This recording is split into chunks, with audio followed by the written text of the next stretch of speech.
Ask our supporters to volunteer their time and donate their resources if we don't have a clear path to victory. Accordingly, I am today suspending my campaign. You heard it there. We are staying on top of breaking news tonight as Governor Ron DeSantis announced he has suspended his 2024 presidential campaign. This is 10 Tampa Bay This Weekend. I'm Miranda Parnell. He announced the decision just before 3 this afternoon with a video posted to X, commonly known as Twitter. In the same video, he said he is endorsing former President Donald Trump, ending a White House bid that failed to meet expectations of DeSantis being a serious challenger to the former president. 10 Tampa Bay's Aaron Parseghian has been covering his campaign from the very beginning and joins us live in the studio tonight with how we got here. Aaron? Yeah, it appears the writing was on the wall, the governor even acknowledging so in his video. After finishing a pretty distant second in Iowa and polls pointing to a potential third-place finish in New Hampshire, he's suspending his presidential ambitions for now. I am today suspending my campaign. Governor Ron DeSantis making that announcement on X Sunday, the same place he launched his campaign.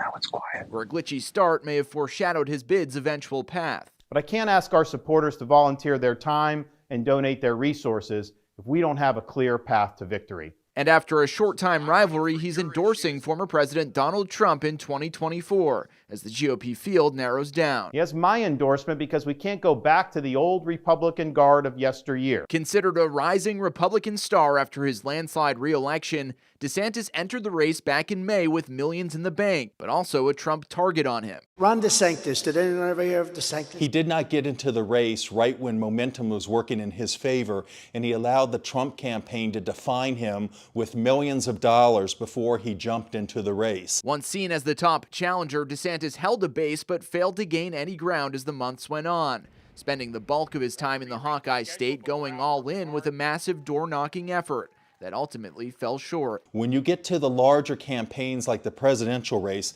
there's a lot of retail politics that takes place, and he was never able to connect with the voters of Iowa, and that really doomed him in the long run. In the end, the governor saying he, his family, team, and supporters left it all out on the field. While this campaign has ended, the mission continues. Down here in Florida, we will continue to show the country how to lead.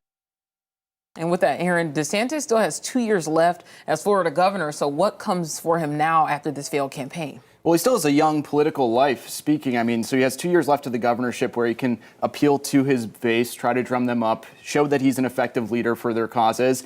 And then after that, after he leaves Tallahassee, there's 2 years left, and then there's another presidential election. So I wouldn't be surprised if we start hearing his name come up again in just a couple of years when it comes to presidential politics. That's true. You never know what's going to happen over the next couple of years. And right now, reaction from local and national leaders is rolling in. Just hours ago at a rally in New Hampshire, former President Donald Trump thanked the governor for his endorsement. I appreciate that, and I also look forward to working with Ron and everybody else to defeat crooked Joe Biden. We will have to get him out. We have to get him out. And Florida Democratic Party Chair Nikki Fried called DeSantis' bid a, quote, dead, rotten carcass on the side of the road and said that the end of DeSantis' campaign was, quote, almost as embarrassing as its launch. As we continue to stay on top of the story, make sure you join us on Brightside tomorrow starting at 4:30 in the morning. We are going to have the latest updates for you right here on 10 Tampa Bay.